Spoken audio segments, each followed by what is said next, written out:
Aku buat jabatan suamiku yang seorang polisi hancur dan jatuh miskin, agar mertuaku tidak angkuh dan suka menghina. Malam itu dingin menusuk tulang, hujan rintik-rintik menambah kelamnya suasana. Aku duduk di pojok kamar, memeluk lututku erat. Pikiran berkecamuk, berusaha merangkai kata-kata untuk menjelaskan kepada suamiku apa yang telah kulakukan. Pintu kamar terbuka perlahan. Wajah Arif, suamiku, muncul dari balik pintu. Mata tajamnya menatapku, mencari jawaban. "Apa ini, Nia?" Suaranya berat, penuh dengan amarah yang ditahan. Dia memegang selembar dokumen, surat pemanggilan dari divisi pengawas. Aku tidak menjawab. Air mataku jatuh begitu saja. Rasanya seperti menelan bara, panas dan menyakitkan. "Jawab, Nia. Apa benar kau yang mengirimkan laporan itu?" Aku ingin menggeleng, ingin berbohong, tapi apa gunanya? Semua sudah terlalu jauh. Akhirnya aku mengangguk perlahan. Arif melempar dokumen itu ke lantai, kertas-kertasnya berserakan di dekat kakiku. "Kau sadar apa yang kau lakukan? Karirku, Nia, kau menghancurkannya. Kenapa?" Aku memejamkan mata, mencoba mengumpulkan keberanian. "Aku lakukan ini untuk kita. Untuk keluarga kita, Arif. Untuk menghentikan semua penghinaan yang selama ini aku terima dari ibumu. Aku sudah tidak kuat." Mata Arif membelalak. "Kau menghancurkan hidupku hanya karena kau tidak suka dengan caranya bicara. Itu alasanmu?" "Bukan hanya itu," suaraku pecah. "Selama ini aku diam, menahan semua ucapan ibumu yang selalu merendahkan aku. Tapi kali ini berbeda, Arif. Aku menemukan bukti-bukti itu. Uang yang kau terima, transaksi yang tidak pernah kau ceritakan. Aku tahu kau terlibat." Arif tertegun. Wajahnya memucat. "Jadi kau ini istriku atau pengkhianatku?" Kalimat itu menghantamku seperti pukulan. Aku terdiam, tidak tahu bagaimana menjawabnya. Di luar, suara hujan semakin deras, seolah ikut menangisi kehancuran kami. Pagi itu, berita tentang penyelidikan Arif sebagai perwira polisi memenuhi layar televisi. Ibuku yang datang berkunjung hanya bisa menggeleng, sementara mertuaku, Bu Kartini, langsung bergegas ke rumah kami. "Ini pasti ulahmu," serunya dengan nada tinggi. Telunjuknya menunjuk ke arahku. "Kau tidak pernah cocok dengan keluarga ini sejak awal. Dasar perempuan tidak tahu diri." Aku menatapnya tanpa berkata apa-apa. Semua yang ingin aku katakan terasa sia-sia. Aku tahu bagaimanapun aku menjelaskan, dia tidak akan peduli. Yang dia lihat hanya bahwa menantunya adalah akar dari segala masalah. "Arif tidak akan pernah seperti ini kalau dia tidak menikah denganmu," lanjutnya. "Aku sudah bilang dari dulu, kamu itu cuma pembawa sial." "Cukup, Bu." Arif akhirnya membuka mulut. "Ini bukan salah Nia." Aku tertegun. Wajah mertuaku juga menunjukkan keterkejutan. "Kau membela dia? Setelah semua ini?" Arif mendesah panjang. "Semua yang terjadi adalah tanggung jawabku. Jangan salahkan Nia." Tapi entah kenapa kata-katanya terdengar hampa. Seperti ada sesuatu yang dia tahan, sesuatu yang dia sembunyikan dariku. Hari-hari berlalu dengan berat. Proses penyelidikan berlangsung cepat, dan jabatan Arif sebagai perwira dicopot. Hidup kami berubah drastis. Dari rumah besar di kompleks elit, kami harus pindah ke rumah kontrakan sederhana di pinggiran kota. Aku mencoba bertahan, tapi setiap malam aku mendengar Arif menghela napas panjang, menyesali keputusannya. Namun semua ini baru permulaan. Setiap kali aku melewati rumah mertuaku, aku merasakan tapan dingin dari tetangga dan keluarga besarnya. Nama baik keluarga mereka tercoreng dan aku adalah kambing hitamnya. "Kenapa kau lakukan ini, Nia?" tanya Arif suatu malam, dengan nada yang lebih lembut dari sebelumnya. "Apa tidak ada cara lain?" Aku menatapnya lama, mencari sisa-sisa cinta di matanya. "Aku tidak tahu, Arif. Tapi aku tahu, jika kita tidak melawan apa yang salah, hidup kita tidak akan pernah tenang." Dia tidak menjawab, hanya menatap kosong ke arah dinding. Aku tahu di dalam hatinya dia belum bisa memaafkanku. Arif mulai jarang bicara. Aku sering melihatnya termenung di sudut ruangan, menggenggam telepon yang tak pernah berdering. Dia lebih sering keluar rumah, entah untuk apa. Uang tabungan kami mulai menipis, sementara aku harus mengatur semuanya, mulai dari sewa rumah hingga kebutuhan harian. Suatu sore, ketika aku sedang mencuci pakaian di halaman belakang, Bu Kartini datang tanpa peringatan. Wajahnya merah dan langkahnya cepat seperti badai. Kau puas sekarang? Kau hancurkan semuanya, lalu apa yang akan kau lakukan? Minta cerai? Kabur? Aku berdiri menghadapnya dengan perasaan campur aduk. Bu, saya tidak pernah ingin ini terjadi. Saya hanya apa? Hanya ingin keluargaku hancur. Dia mendekat, menatapku tajam. Kau pikir aku akan membiarkan ini? Kau pikir aku akan diam saja? Arif akan meninggalkanmu, Nia. Kau bukan siapa-siapa. Kau cuma beban. Air mataku hampir tumpah, tapi aku menahan diri. Kalau memang begitu, kenapa Bu Kartini tidak datang untuk mendukung Arif? Bukankah dia anak ibu? Kenapa malah menyalahkan saya? Wajahnya berubah. Untuk sesaat aku melihat keraguan di matanya, tapi hanya sesaat. Kau memang pintar bicara, tapi ingat, perempuan sepertimu tidak punya tempat di keluarga ini. Dia pergi, membanting pintu di belakangnya. Ketika malam tiba, Arif pulang dengan wajah yang lebih kusut dari biasanya. Dia duduk di sofa, tidak memandangku. Bu Kartini datang tadi, kataku. Dia mengangguk, tidak terkejut. Apa yang sebenarnya kau cari dari semua ini, Nia? Aku mengambil napas panjang. Kebenaran, Arif. Hanya itu. Aku tidak tahan hidup dengan kebohongan. Dia tertawa kecil, tapi getir. Kebenaran. Dan lihat apa yang terjadi. Aku kehilangan segalanya. Kau tahu siapa yang paling senang melihatku seperti ini? Musuh-musuhku, orang-orang yang dulu ingin menjatuhkanku. Kau menyalahkanku?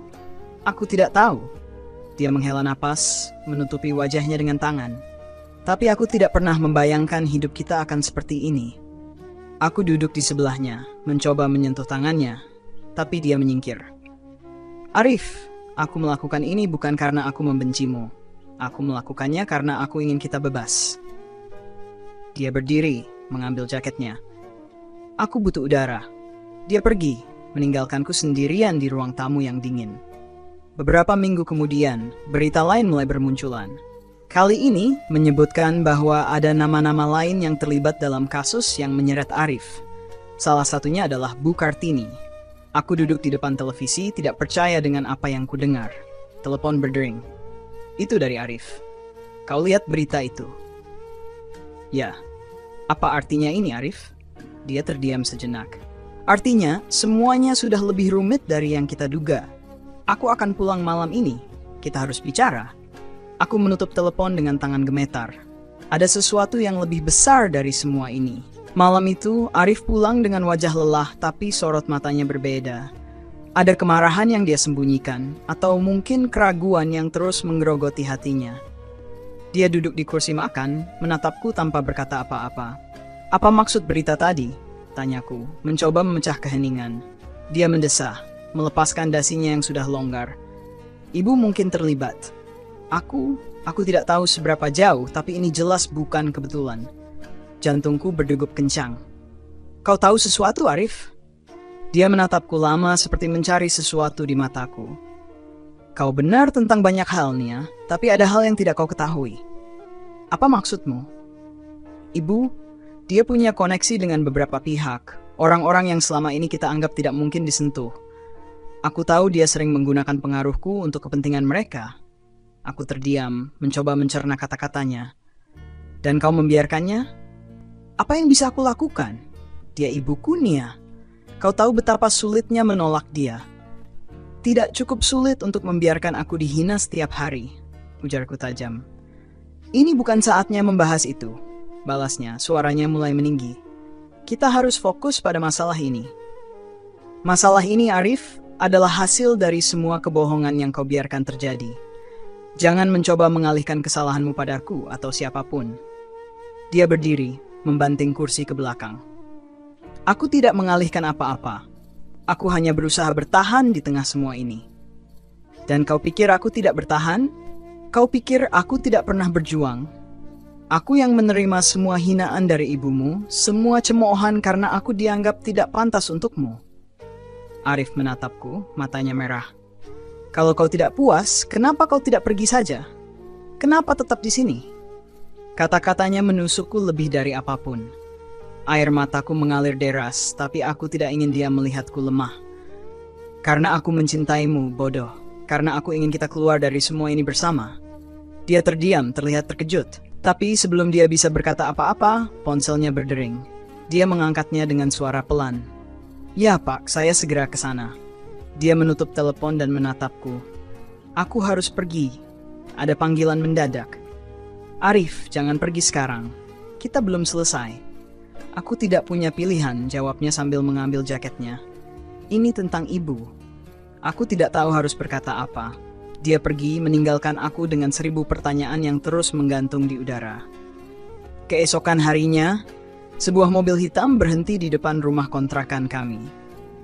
Aku keluar dan 2 pria berseragam berapi mendekat. Neng, Nia, kami dari divisi internal. Kami perlu bicara dengan Anda tentang penyelidikan yang sedang berlangsung. Aku mengangguk meski hatiku berdebar kencang. Mereka masuk ke ruang tamu dan memulai pertanyaan mereka. Apakah Anda mengetahui keterlibatan Bu Kartini dalam kasus suap yang melibatkan suami Anda? Aku menggeleng. Saya hanya tahu dari berita, tidak ada yang pernah memberitahu saya tentang hal ini sebelumnya. Salah satu dari mereka menatapku tajam. Kami mendapat informasi bahwa Anda yang pertama kali mengajukan laporan tentang Arif. Apa alasan Anda melakukannya? Aku mencoba menenangkan diri. Saya menemukan bukti-bukti yang mengarah pada keterlibatan suami saya. Saya pikir itu hal yang benar untuk dilakukan. Dan sekarang, setelah semuanya terbongkar, apakah Anda masih yakin bahwa itu hal yang benar?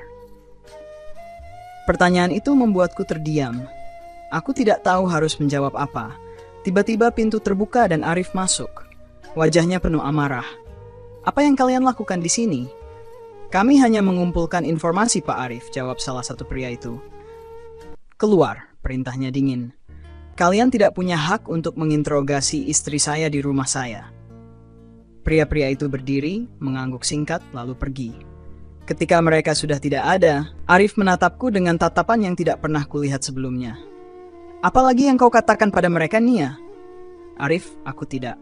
Sudah cukup, potongnya. Kau pikir dengan menghancurkan aku, kau akan mendapatkan apa yang kau inginkan? Kau salah besar. Kau tidak mengerti. Aku mengerti lebih dari cukup, katanya, suaranya penuh dengan kepahitan. Aku mengerti bahwa aku tidak bisa lagi percaya pada siapapun, bahkan padamu. Dia berjalan ke kamar, meninggalkan aku yang terdiam di ruang tamu, mencoba memahami apa yang baru saja terjadi. Malam itu, aku duduk di ruang tamu sendirian. Hujan deras mengguyur atap rumah, membuat suara gemuruh yang entah mengapa semakin menekan perasaanku. Kata-kata Arif terus terngiang di kepala. Dia tidak bisa lagi percaya padaku. Pikiranku penuh pertanyaan. Apakah aku salah? Apakah keputusan melaporkannya adalah kesalahan terbesar dalam hidupku? Tapi aku tak ingin hidup dalam kebohongan, apalagi jika itu merugikan orang lain. Aku ingin melindungi keluarga ini, meskipun caraku mungkin terlalu ekstrem. Arif tidak keluar dari kamar sampai pagi. Aku mendengar langkahnya ketika dia bersiap-siap untuk pergi, tapi dia tidak mengatakan apa-apa. Bahkan sekadar selamat pagi pun tidak. Dia mengambil jaketnya, menatapku sebentar, lalu keluar tanpa sepatah kata. Hari itu berjalan lambat. Aku mencoba mengalihkan pikiran dengan membersihkan rumah, tapi rasanya sia-sia. Pikiran tentang apa yang akan terjadi selanjutnya terus menghantuiku. Pukul 3 sore, telepon berdering. Aku mengangkatnya dengan cepat, berharap itu Arif. Tapi bukan. Saya ingin bicara dengan Nia, suara di seberang terdengar tegas. Ya, saya Nia. Siapa ini? Ini Joko dari tim penyelidik. Kami menemukan sesuatu yang mungkin menarik perhatian Anda. Aku menggenggam telepon lebih erat. Apa maksud Anda? Kami menemukan bukti kuat bahwa Bu Kartini adalah dalang utama di balik semua ini. Namun, ada keterlibatan pihak lain yang lebih besar, dan kami percaya bahwa Anda perlu tahu. Siapa pihak lain itu? Tanyaku, suaraku gemetar. Dia terdiam sesaat. Lebih baik Anda datang ke kantor kami untuk membahas ini. Kami tidak bisa menjelaskannya di telepon. Aku merasa seluruh tubuhku lemas. Baik, saya akan datang. Di kantor penyelidik, aku bertemu Joko, seorang pria paruh baya dengan raut wajah serius. Dia mengajakku ke ruang kecil yang dipenuhi dokumen dan papan tulis penuh catatan. Kami menemukan bukti transfer dana besar yang melibatkan Bu Kartini. Tapi yang mengejutkan adalah penerima dana tersebut katanya sambil menunjukkan sebuah dokumen. Aku membaca dokumen itu dengan hati-hati. Mataku membelalak saat melihat nama di dalamnya. Ini tidak mungkin. Ini kenyataannya, jawab Joko. Orang yang menerima dana ini adalah rekan bisnis keluarga Anda. Dan dia adalah salah satu tokoh kunci yang mempengaruhi keputusan Arif selama ini. Arif tahu soal ini? Tanyaku mencoba mengendalikan napas. Sepertinya tidak, tapi kami tidak bisa memastikan. Pikiranku kacau. Aku mencoba merangkai semua potongan informasi yang baru saja kuterima. Jika Arif tidak tahu, berarti dia hanya menjadi alat. Tapi jika dia tahu, aku tidak sanggup melanjutkan pikiranku. Apa yang harus saya lakukan? Tanyaku lirih. Joko menatapku lama. Anda adalah satu-satunya yang bisa membuka semuanya. Tapi itu berarti Anda harus siap kehilangan semuanya, termasuk pernikahan Anda. Aku pulang dengan kepala penuh beban. Rumah terasa lebih sunyi dari biasanya dan Arif belum pulang. Aku duduk di meja makan, mencoba mencerna semuanya. Pukul 10 malam pintu depan terbuka. Arif masuk, wajahnya lebih lelah dari biasanya. Dia menatapku sebentar, lalu berjalan ke dapur tanpa berkata apa-apa. Arif, panggilku. Dia berhenti, tapi tidak berbalik. Apa? Aku tahu siapa yang menerima uang itu. Dia berbalik, matanya penuh amarah. Apalagi yang kau temukan? Kau tidak puas hanya dengan menghancurkan hidupku. Ini lebih dari itu, Arif, kataku, suaraku bergetar. Ini tentang keluargamu, tentang ibumu. Dia tertawa kecil, tapi nadanya dingin. Kau pikir aku tidak tahu? Aku tahu lebih banyak dari yang kau kira, Nia. Aku hanya memilih untuk diam karena aku tidak mau kehilangan semuanya. Aku tertegun. Jadi kau tahu selama ini? Ya, aku tahu, teriaknya. Tapi apa yang bisa aku lakukan? Melawan ibuku? Melawan sistem yang sudah terlanjur busuk ini? Aku mencoba bertahan, Nia. Aku mencoba melindungi kita. Dengan cara membiarkan dirimu terjebak dalam lingkaran itu, balasku dengan suara meninggi. Apa kau pikir itu mudah bagiku? Kau tidak tahu apa-apa tentang apa yang aku alami, Nia. Kau hanya duduk di sini, menilai segala hal tanpa tahu apa yang sebenarnya terjadi. Aku melakukan ini karena aku peduli, Arif. Aku tidak ingin kita hidup dalam kebohongan. Aku ingin kita bersih, meskipun itu berarti kita harus memulai dari nol. Dan lihat di mana kita sekarang, katanya, suaranya melemah. Kita kehilangan segalanya, dan kita bahkan tidak bisa saling percaya lagi. Air mata mengalir di pipiku. Aku hanya ingin kita tetap bersama, Arif. Apa itu terlalu sulit? Dia menatapku lama, lalu menggeleng pelan. Aku tidak tahu, Nia. Aku tidak tahu apakah kita masih bisa bersama setelah semua ini. Dia berjalan ke kamar tanpa mengatakan apa-apa lagi. Aku duduk di sana merasa hancur, tidak tahu harus berbuat apa. Malam itu, aku tidak bisa tidur. Kata-kata Arif terus terngiang di kepalaku. Rasa sakit, amarah, dan ketidakpastian bercampur menjadi satu, menghantui setiap detik pikiranku.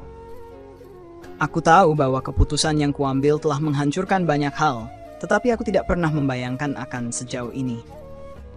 Ketika matahari mulai muncul di ufuk timur, aku mendengar langkah kaki dari kamar. Arif keluar dengan wajah yang masih lelah, rambutnya berantakan, dan mata yang terlihat seperti kurang tidur. Dia menatapku sebentar, lalu mengambil segelas air dari dapur tanpa sepatah kata. Arif, panggilku pelan. Dia tidak menjawab. Aku tidak mau kita seperti ini terus, lanjutku. Dia menaruh gelas di meja dengan sedikit keras. Lalu kau mau apa, Nia? Mau aku pura-pura semuanya baik-baik saja? Kita sudah melewati batas. Kau tahu itu. Tidak ada yang melewati batas kalau kita berdua berusaha, balasku. Dia tertawa kecil, getir, lalu duduk di depanku. Berusaha? Aku sudah berusaha. Aku bertahan untukmu, untuk keluarga ini. Tapi kau malah menusukku dari belakang. Aku menggenggam meja erat-erat. Aku tidak menusukmu, Arif. Aku mencoba menyelamatkan kita dari hidup yang salah. Dan apa hasilnya?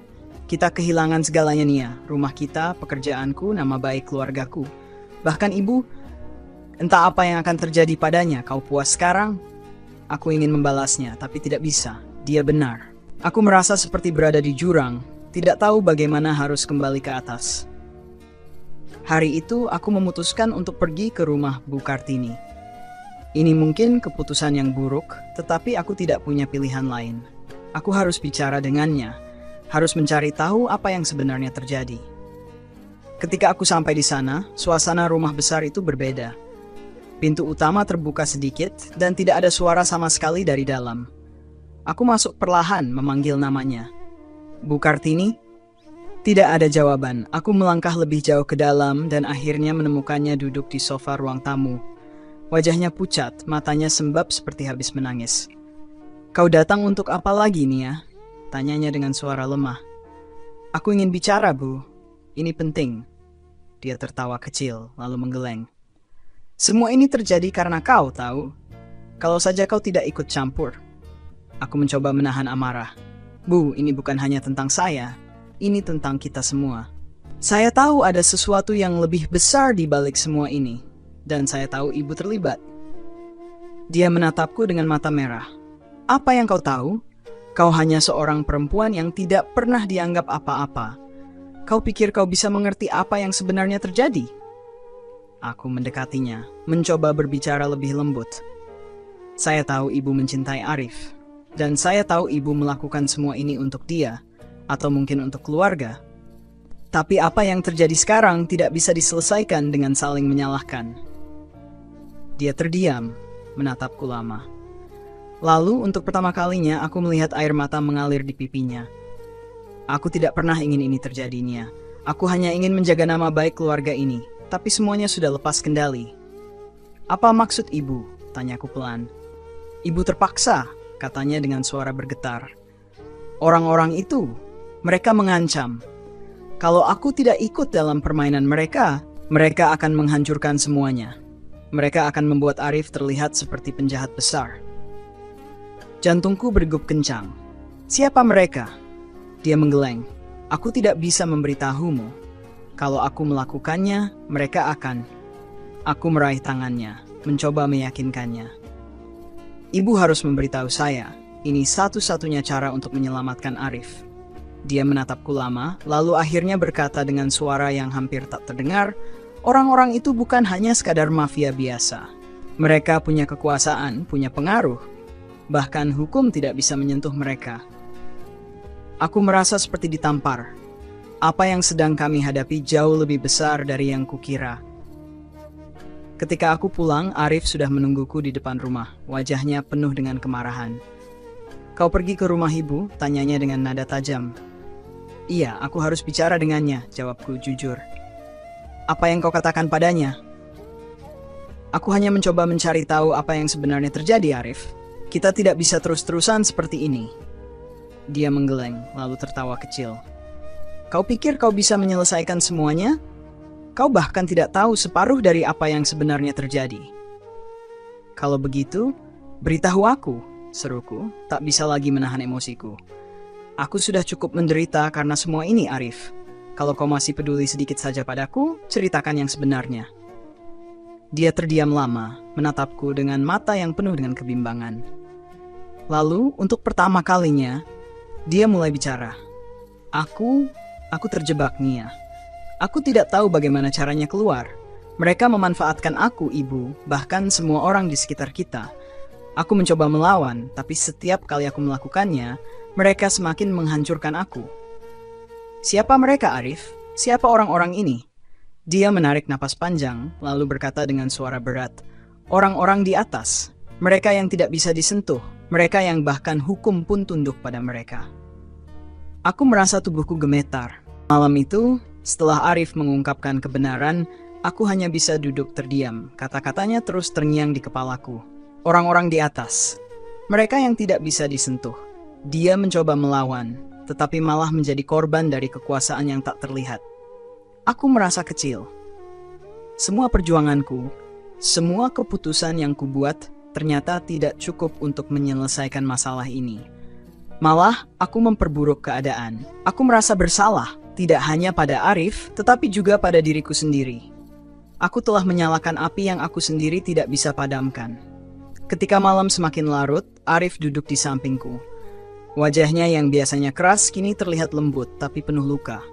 Nia, katanya pelan, aku tidak pernah benar-benar marah padamu. Aku hanya marah pada diriku sendiri karena tidak bisa melindungi kita. Aku menoleh padanya, air mata mengalir tanpa bisa kutahan. Arif, aku yang salah. Aku pikir aku melakukan hal yang benar, tapi aku tidak pernah berpikir jauh ke depan. Aku hanya ingin kita keluar dari semua ini. Dia meraih tanganku, menggenggamnya erat. Kita tidak bisa mengubah apa yang sudah terjadi, tapi kita bisa belajar darinya. Aku mengangguk, terisak. Tapi apa yang harus kita lakukan sekarang? Semuanya sudah berantakan. Dia menatapku dengan mata yang penuh kelelahan, tetapi ada secercah harapan di sana. Kita mulai dari awal, Nia. Kita lepaskan semuanya. Nama, jabatan, semua yang pernah kita miliki. Yang penting, kita tetap bersama. Kata-katanya menyentuh hatiku. Mungkin memang itulah yang harus kami lakukan. Meninggalkan semua beban yang selama ini kami bawa, dan memulai hidup baru, meskipun itu berarti hidup dalam kesederhanaan. Keesokan harinya, aku mendatangi Joko di kantor penyelidik. Aku menyerahkan semua informasi yang kutahu, termasuk pengakuan Bu Kartini. Aku tahu ini akan membawa konsekuensi besar bagi keluargaku, tetapi aku yakin ini adalah langkah yang benar. Arif juga membuat keputusan yang mengejutkan. Dia mengundurkan diri dari pekerjaannya sebagai polisi. Dia tahu bahwa selama dia tetap berada dalam sistem, dia tidak akan pernah benar-benar bebas. Dia memilih untuk hidup sederhana, jauh dari sorotan. Ini tidak akan mudah, katanya padaku saat kami mulai mengemasi barang-barang di rumah kontrakan kami. Aku tahu, jawabku, menatapnya dengan senyum kecil. Tapi setidaknya kita punya satu sama lain. Dia tersenyum untuk pertama kalinya dalam beberapa bulan. Senyum itu memberiku harapan bahwa kami akan baik-baik saja, meskipun perjalanan kami penuh dengan rintangan. Dalam perjalanan ini, aku belajar banyak hal. Aku belajar bahwa kebenaran memang penting, tetapi cara menyampaikannya sama pentingnya. Aku belajar bahwa cinta bukan tentang saling menyalahkan, tetapi tentang saling mendukung, bahkan dalam keadaan yang paling sulit sekalipun. Jika ada satu hal yang bisa kukatakan kepada siapapun yang membaca kisah ini, itu adalah jangan pernah mengorbankan hubungan yang berharga hanya demi membuktikan sesuatu. Kejujuran itu penting, tetapi harus disampaikan dengan bijaksana. Ketika badai datang, jangan menyerah pada rasa takut atau amarah. Berdirilah bersama orang yang kau cintai, dan hadapilah bersama. Karena pada akhirnya, yang benar-benar berharga bukanlah apa yang kau miliki, tetapi siapa yang ada di sisimu ketika semuanya runtuh. Kami memulai hidup baru di sebuah kota kecil, jauh dari ingar-bingar kehidupan sebelumnya. Kami tidak punya banyak, tetapi kami punya satu sama lain. Dan itu cukup untuk membuatku merasa utuh. Aku tahu, kami mungkin tidak akan pernah bisa kembali seperti dulu. Tetapi mungkin, kami tidak perlu kembali. Karena perjalanan ini bukan tentang apa yang hilang. Salam hangat kembali untuk Putri Bercerita.